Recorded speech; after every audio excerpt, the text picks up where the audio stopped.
Tá?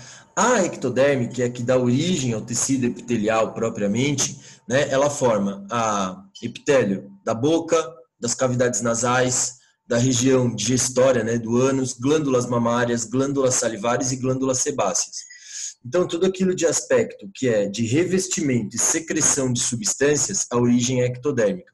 Além disso, isso falando de tecido, tá? Além disso, a ectoderme também dá origem ao sistema nervoso, tá? Então, ela que forma a chamada placa neural, que é o que vai dar origem para nós do que a gente chama de tubo neural, que dá origem à medula espinhal e ao sistema nervoso, tá? Então, essas são características, né, que estão relacionadas à origem embrionária do tecido epitelial. Então, ele é um tecido de revestimento, tá? Quando eu penso em tecido conectivo, que é o tecido conjuntivo, a gente já tem uma diferença significativa. Por quê? Primeiro, pela estrutura, e eu já vou falar um pouquinho da diferença dos dois, tá? O tecido conjuntivo ou conectivo, a própria palavra já caracteriza, que é um tecido de união e sustentação de estruturas. Então, quando eu falo sobre essa característica de tecido, né, conjuntivo, você tem que pensar em tecidos com múltiplas funções. Por quê? Porque o formato da célula ele é diferenciado. E por que o formato ele é diferenciado? Porque ele dá origem a outras células. Como as células elas estão mais afastadas, e essa é uma característica do tecido conjuntivo, enquanto no tecido epitelial as células são justapostas, que a gente fala, né? Então também é uma característica bastante peculiar desse tipo de tecido. Ela dá origem a, por exemplo, tecido nervoso, tecido adiposo, tecido cartilaginoso, tecido ósseo, tecido sanguíneo. Então, tudo isso está relacionado ao tecido conectivo. Então, essa é uma diferença fundamental. O tecido epitelial, ele é justaposto. Então, as células estão todas juntas, tá? Enquanto o tecido conjuntivo, as células já estão mais afastadas. Então, essas são duas características bastante fortes em relação aos dois tipos de tecidos. Outro detalhe importante que a gente viu em célula, né, em características e especializações da membrana, tá? Como, por exemplo, interdigitações, junções intercelulares, desmossomos, junções do tipo gap. Essas são especializações da membrana muito características de tecido epitelial. Por quê? Porque eu tenho que manter ele rígido, tá?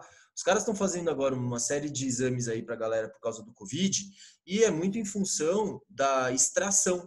Por quê? As células epiteliais elas ficam muito superficiais. E se o vírus ataca essas células, fica muito mais fácil de você ir lá com o coletor, com o cotonetezinho, fazer essa coleta.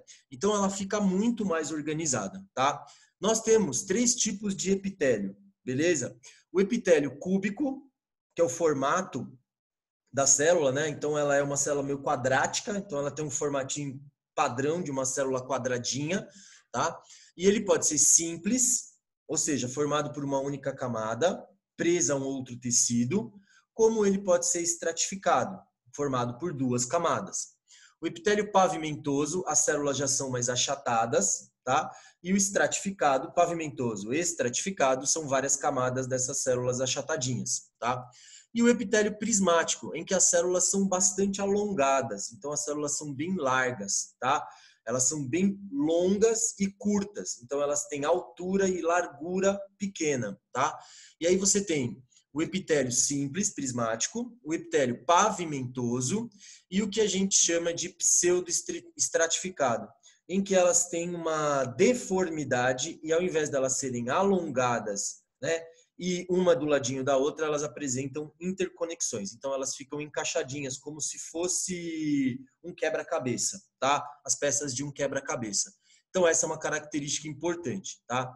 O epitélio, né, ele vai formar várias estruturas, tá? O Pro não vai entrar no mérito da estrutura em si, porque o que acaba acontecendo? Tecido propriamente dito, os caras não vão ficar arregaçando de ficar pedindo para vocês um monte de informações de tecido. Não. O que eles vão pedir especificamente para vocês?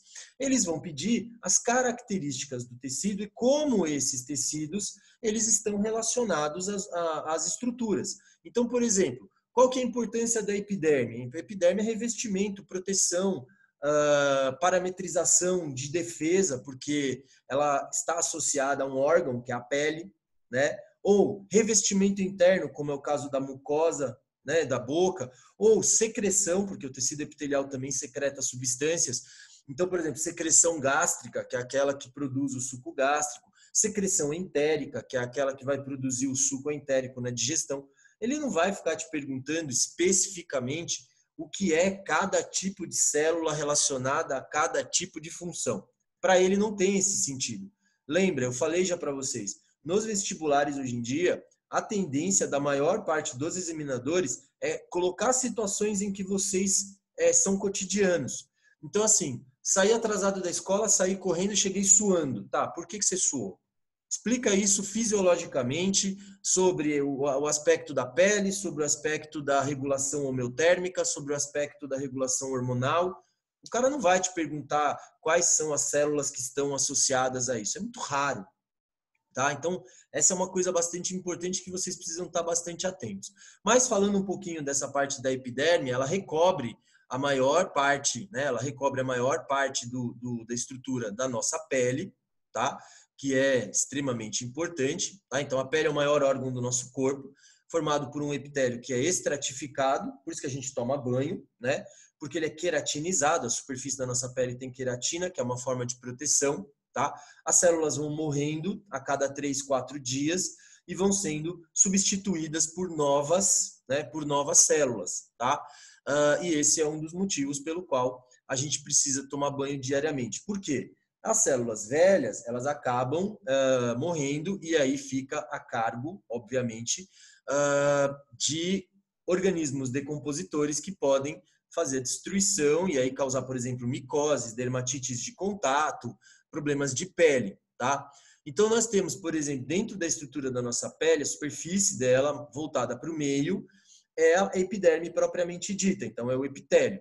A parte interna ela é formada por dois tecidos conectivos, que são a derme, tá? E o tecido adiposo, que é um tipo de tecido conectivo ou tecido conjuntivo. Além disso, você tem glândula sebácea, que vai produzir uma secreção que mantém a pele úmida e um pouco longe da água, tá? Porque ela produz uma secreção, um óleo.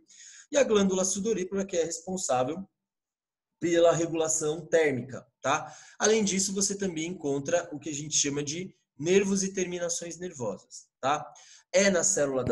Na pele que você encontra, por exemplo, células chamadas de melanócitos, que são responsáveis pela produção de melanina, responsável pela proteção do nosso corpo, né, em relação à radiação, em relação à radiação solar, tá? Já o nosso tecido epitelial de secreção, e aí você tem lá glândula sebácea e glândula sudorípara, elas são divididas em dois grupos básicos, né? Glândulas exócrinas, são glândulas exócrinas, e você tem também as chamadas glândulas endócrinas e também chamadas glândulas anfícrinas. Mas essa eu vou falar mais quando a gente entrar em sistemas do corpo, quando nós fizermos a revisão de fisiologia do corpo, tá? Então, glândula exócrina é aquela que lança alguma coisa, tá? Uma substância, uma secreção, através de um duto em uma cavidade. Então, através de um tubinho em uma cavidade, ela acaba lançando uma secreção. Por exemplo, glândula salivar. Lança, através do duto salivar, a saliva na boca. A boca é um buraco, tá? A gente chama de luz. Em biologia, buraco a gente chama de luz, tá? Então, você pode aí, por exemplo, mandar alguém tomar na luz, né? Pode tomar no buraco, não tem problema nenhum.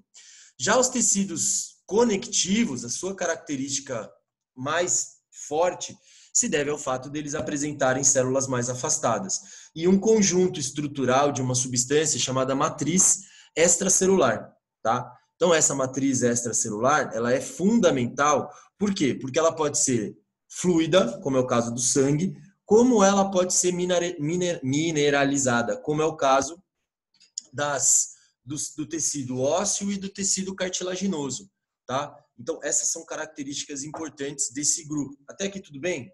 Alguma pergunta, alguma dúvida?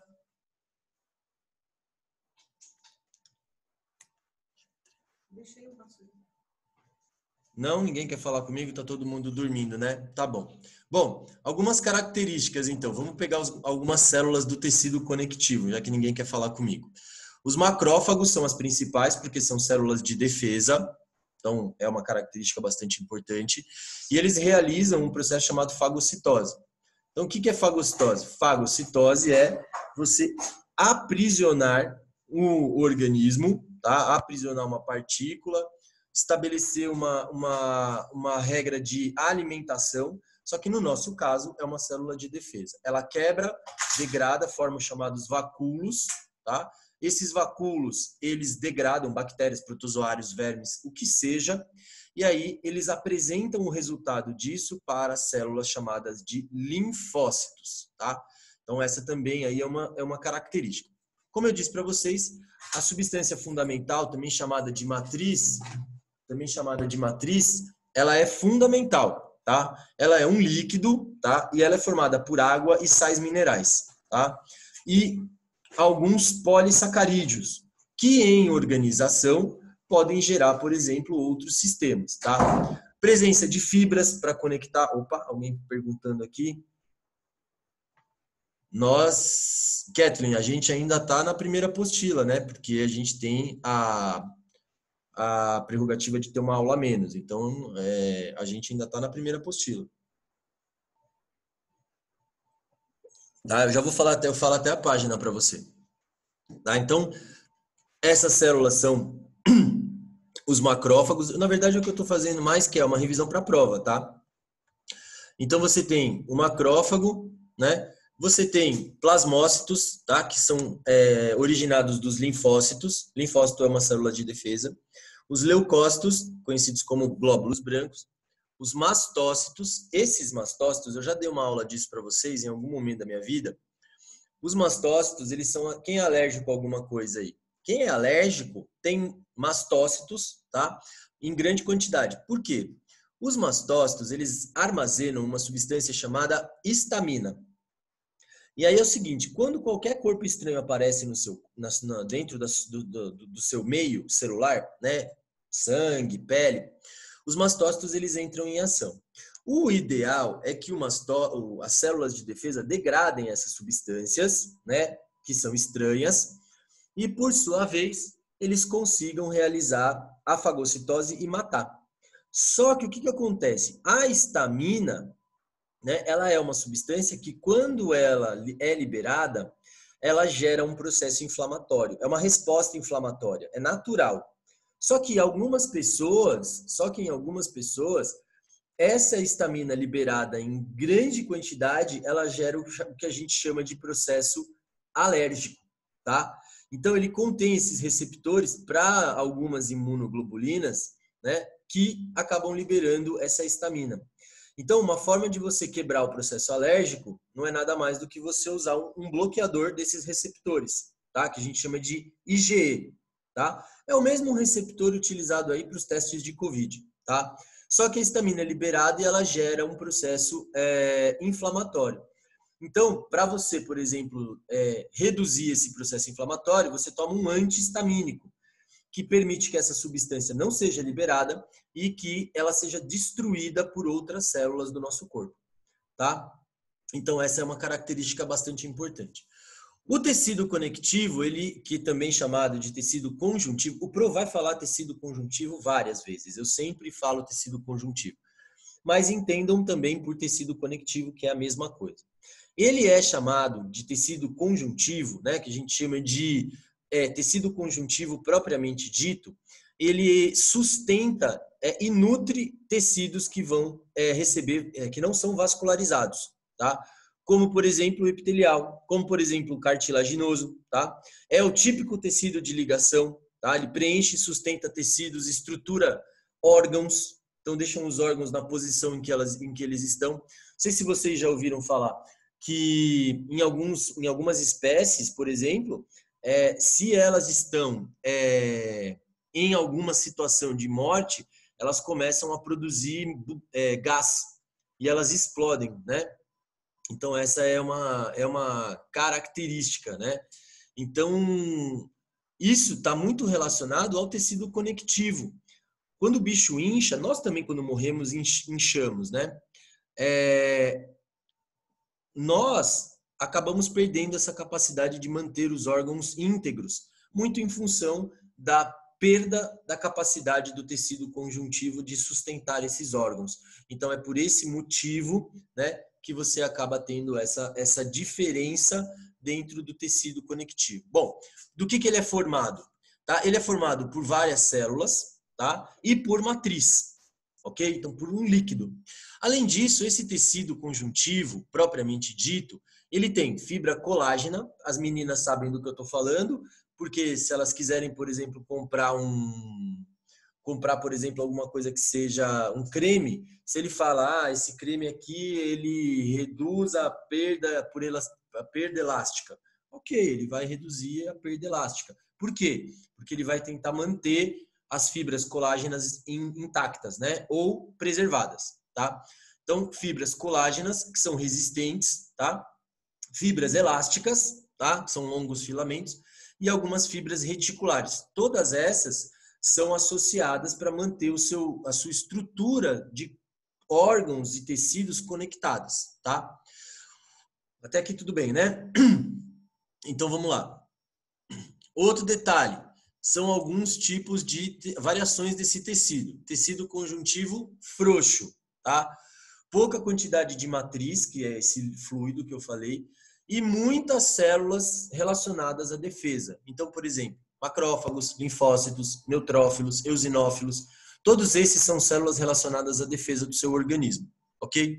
Poucas fibras, tá? Então, conferindo característica de ser mais flexível e pouco resistente. Então, ele é mais elástico e menos resistente, tá?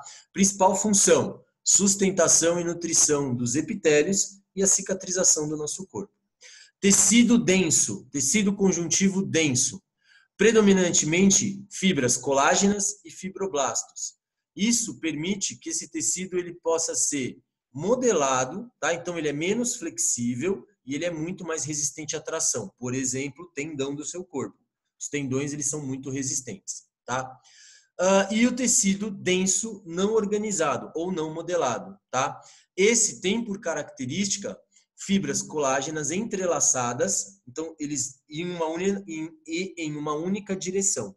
Então elas são organizadas em uma única direção, como se elas fossem fios colocados um ao lado do outro, tá?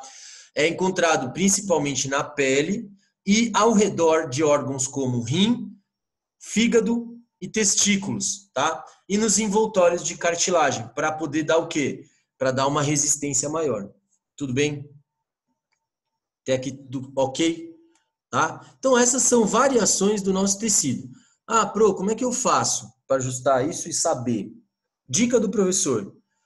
Pega a apostila, monta uma tabela. O jeito mais fácil de você estudar isso é montando uma estrutura em forma de tabela. Eu acho que é o mais fácil, tá?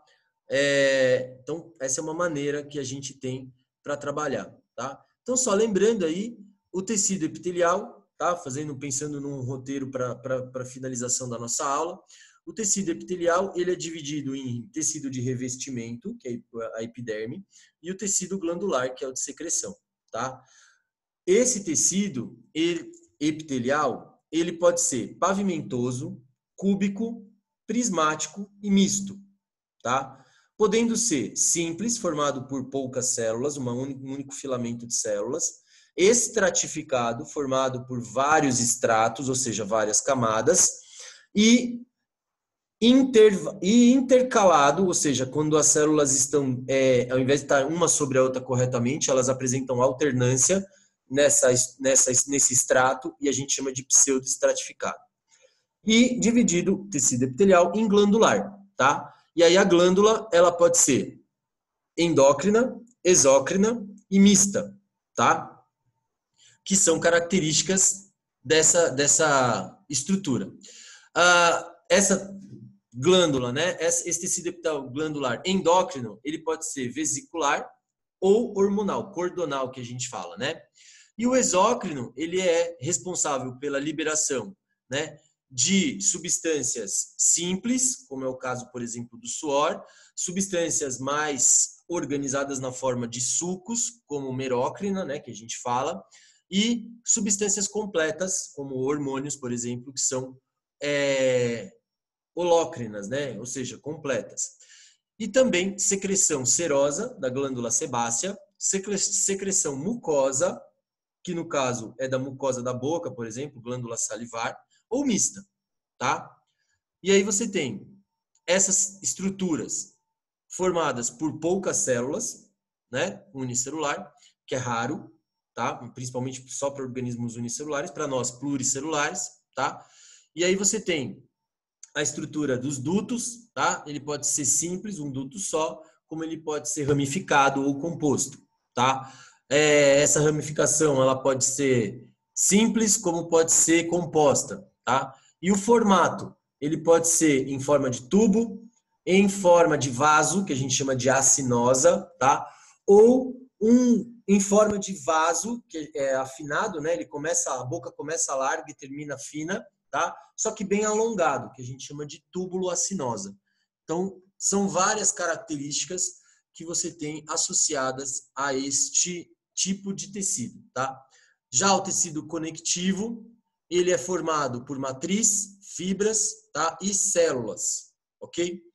A matriz pode ser colágena, que é a substância, elastina, que é uma outra substância, e uma associação de proteínas e glicídios, que a gente chama de proteoglicanos, ou glicoproteínas, tá? Fibras podem ser colágenas, elásticas ou reticulares. Esse é um resumão geral, tá? Células, aí vem um bombardeamento para vocês. Fibroblastos, macrófagos, mastócitos, plasmócitos, linfócitos e adipócitos, tá? Tipos de tecido conectivo. Propriamente dito, como eu falei para vocês, podendo ser frouxo ou denso, modelado ou não modelado. Tipos especiais, que é o que a gente vai estudar na quarta-feira. Adiposo, ósseo, cartilaginoso, sanguíneo, né, hematopoético e sanguíneo. Então, esses 4 a gente vai ter na quarta-feira, tá? Que são os 4 tecidos que serão responsáveis aí por parte do conteúdo da nossa avaliação. Tudo bem? Belezinha? Alguma pergunta, dúvida ou angústia, tristezas nesta vida?